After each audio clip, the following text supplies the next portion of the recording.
Tanto un bacio per tutte le case nuove, raga. Prima avete trovato occupato il telefonino, mi diceva il presidente. E chiamate se potete, fatelo sto sforzo, vai.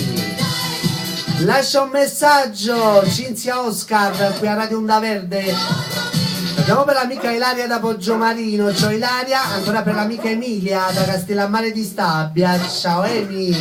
Ciao Annalisa dal Piano Napoli. Presidente, qua non c'è niente. Squillava il telefono. Squillava il telefono del presidente. Non so se qua dentro ci sta qualche telecamera in radio. Ci sta qualche telecamera? No, non lo faccio pagare, non preoccuparti. Se in radio ci sta qualche... Perché quando il presidente mi passa il telefono finisce di squillare. Quando glielo do al presidente squilla. È una telepatico telefono. E poi squilla. 1, 2, 3, ci sei? Lascia? No.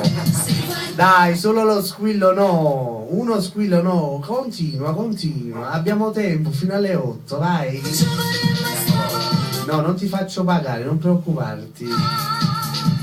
Se volete il numero del nostro presidente, lo posso dare, ormai è internazionale. La mattina lui fa proprio il programma con il numero 339 16 68 818. Vai. È la mattina però, per la mattina, per mandare i messaggini sul telefono, per richiedere la vostra canzone. C'è il presidente dalle ore 9 alle ore 12:30, che poi si va a mangiare. Vai, fammi sentire quest'ultimo squillo che poi passiamo al prossimo, vai. A che serve?